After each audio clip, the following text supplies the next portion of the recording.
This is a short 5-minute movement practice that can be done on site, requires no equipment, and you can do it in standing.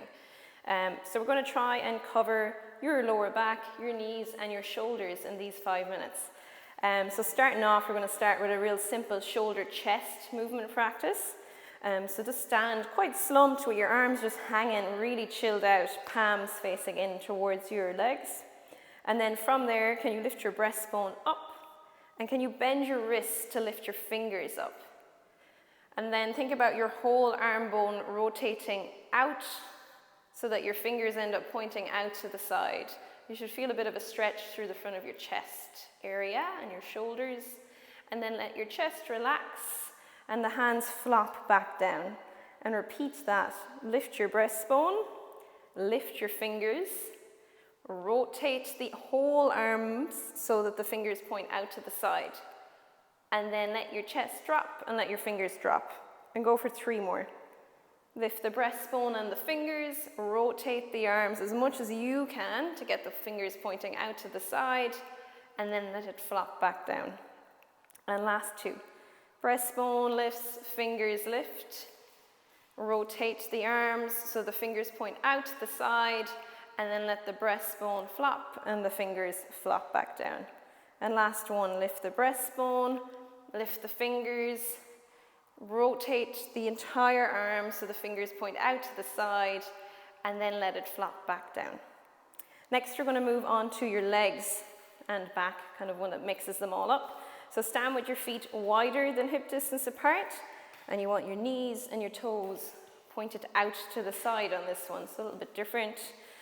You're going to breathe in as you turn the arms so the thumbs face out to the side. Reach your arms overhead, palms facing forward. And then you're going to bend into your hips and your knees so you come down into a low squat. So we're getting your ankles, knees, and hips here. When you're in the low squat, you can rest your hands on your legs, wherever's comfortable for you. And then you're going to shift your weight from left to right to get into the ankle joints a little bit more. You're going to make sure that your knee is tracking over your second toe. Then place the hands towards the ground, or else keep them on your legs, whatever's more comfortable. Straighten your knees. You'll end up looking down at the floor. You'll feel a stretch through the back of your hamstrings. Let your hands drop. And then from here, press into your feet and come all the way back up into standing with those wide legs. Turn the arms so the thumbs face out. Reach overhead. And then fold forward, bending into your knees and hips. From here, shift your weight to left and right to get into the ankles and knees a little bit more. Drop the hands, lift your hips up as you straighten the knees, and then come back up into standing. Last round. Go down into your squat, shift from left to right to get into the ankles. Drop the hands, lift the hips, and come all the way back up into standing. And then finally, we're going to do one for your sciatic nerve on this. So take your right foot, cross it over the left. I'll do this from the side.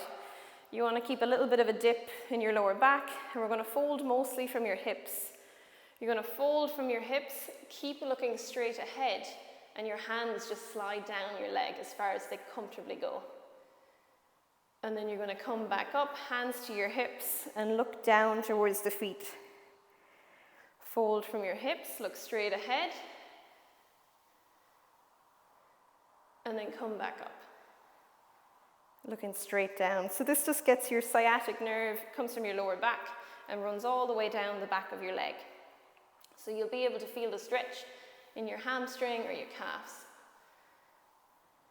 And then swap over the feet. So put your left foot in front of the right, and same thing, fold at the hips, look straight ahead as you fold forward.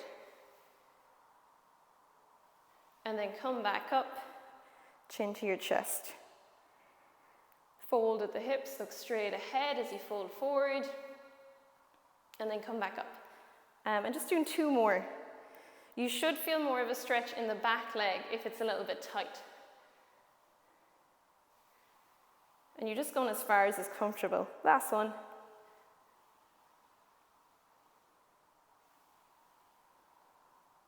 Cool, and that's your short little practice done.